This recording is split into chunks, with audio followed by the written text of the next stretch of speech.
好，我找何塞。哦，何塞律师不在。不可能啊，我跟他约好呢。小然，何塞是出去了吧？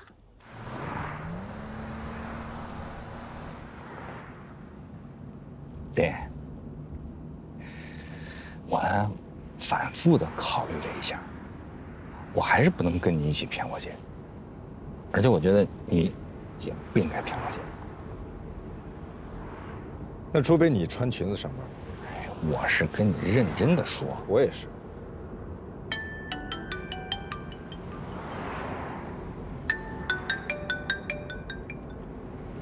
我去。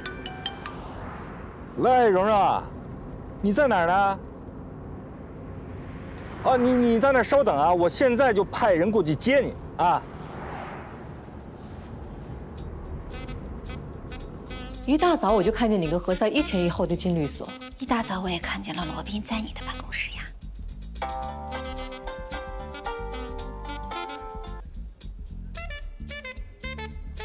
喂。喂，兰兰，那个不好意思啊，你帮我一个忙。那个我今天呢，本来是跟我表妹已经约好了，但是呢，我今天把这事给忘了。你先帮我接待她一下，好吗？谢谢。我吧，其实从来都不忘事儿，这是我头一次忘事儿。你一定帮我跟她解释一下，然后呢，你跟我帮她道个歉啊。你就说我并不是不重视她，今天真的是临时有事儿。罗宾他突然间找我，他非让我跟他出来。3个问题，他现在在哪儿？前台。他叫什么？蓉蓉。他找你有什么事儿？他没说，他说等见了我的面再跟我说。我想应该是法律咨询这方面问题吧。他自己呢有个小公司，我是他公司终身免费的法律顾问。当然了，你给他不用免费咨询哈，但是呢，你不要跟他要钱，等回头你的钱呢，我替他给你。好，我去接他。我现在要去接何塞的表妹了。你并不了解何塞，我可以花时间去了解。兰兰，我其实不想干涉你的私事。谢谢，你今天真好看。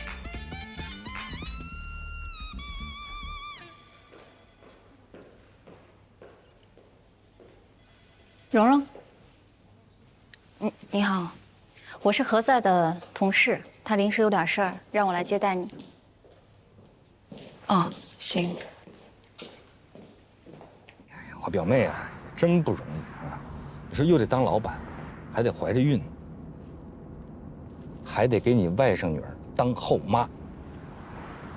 你说的这些事儿，哪一件不是她自己乐意的？你怎么这么说话呢？都是好事儿啊！你看，当老板又怀孕，当后妈呢，也是好事儿啊。这说明她嫁给了一个她自己喜欢的男人，这多幸福！只不过，这个男人之前有个孩子，对吧？他还多了一个孩子，不是吗？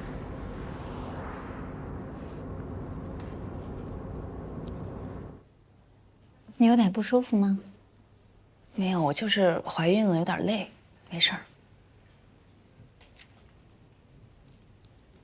吃点综合果仁，补充一下营养。谢谢。没事儿。那个，我就是想咨询一下，比如夫妻2个人，如果丈夫没有经过妻子的同意，就把钱给了另一个女人，那我作为妻子，我有权利把这个钱要回来吗？只要是你们的共同财产，当然有权利要回来了。不是我们的共同财产，是我自己挣的，我的个人积蓄。如果是你婚前的存款，算作你个人的财产；如果是你婚后的积蓄，那就算作共同财产。不过，就算是共同财产，你丈夫也没有权利随便想给谁花就给谁花，他必须要经过你的同意。那如果这个事儿现在已经发生了，就是他现在已经把钱转给了另一个女人，那我还有权利要回来吗？能，除非你有证据。那怎么样呢？起诉。不是，兰律师，是这样的，我丈夫他是一个特别特别好的人，我们俩感情也特别好，但是他这个人就是心太软。他跟他前妻离婚的时候，他是净身出户，他把所有的钱都给了他前妻，但是他前妻还老来找他要钱，孩子上学要钱，上补习班要钱，上夏令营也要钱。我觉得这些算是孩子的抚养费，给了也就给了，我也不想多说什么。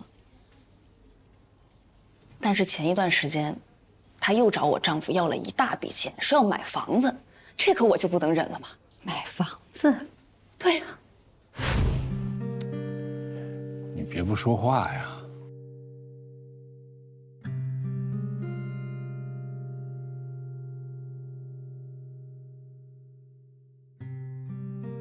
柔柔，我这辈子都会跟你在一起，我会对你好，我们不分开。但是现在吧，这罗琦他也挺可怜的，没地儿住了。他本来说跟这男的一起买房子，这男的就变卦了，所以就变成现在这种状况。小安这不也得跟他过吗？是不是？我们可以变更抚养权，我们来带小安吗？带不了小安，没法带。你这不也怀孕了吗？我们马上也有自己孩子了。我因为怀孕了，我把我的存款、我的银行卡密码什么的，我都交给我丈夫保管。然后有一次特别偶然的一次机会，我发现我丈夫用那个网银给他前妻转了一大笔钱，然后他说，啊，我前妻想买房子，他钱不够，那个什么，我支援他一下。然后当时我就发飙了，我说他买房子，你支援他可以啊，你用你自己的钱支援呢，你干嘛用我的钱支援啊？对呀，他怎么说啊？他说他总不能让他前妻流落街头吧？我现在怀孕了，我压力也特别大，我辛辛苦苦赚钱，不是为了给他前妻买房子置地的，你懂吗？有没有可能是你的丈夫和他的前妻一起转移你的财产？那不可能。为什么不可能？我丈夫是特别好的一个人，他是不会做这种伤害我的事儿的，他就是纯粹心软。那你有没有告诉他，他对别的女人心软，就是对你心狠？他不这么认为。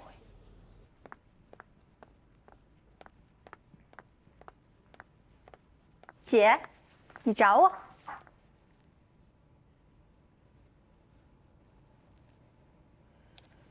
衣服不错，谢谢，唯品会打折买的，肯定比你商场买的便宜你。下午跟我去拜访几个客户。哦，不行，我要立案，什么案？就是那个限期告前妻。就是那个蓉蓉告罗琦。嗯，哎，你知不知道罗琦是罗宾的姐姐呢？现在知道了。那还要告吗？不是我告，是我的当事人要告，我是律师。我亲爱的妹妹，那你为什么就一定要做他的律师，接他的案子呢？那我已经接了呀。诚心跟我对着干是吧？为什么每次我不听你的话，你总是觉得我故意跟你对着干呢？那你为什么要不听我的话呢？那你也不是每次都听我的呀。你不听我的时候，我也不会生气，也不会觉得你跟我对着干呀。翅膀真是长硬了。出去。嗯。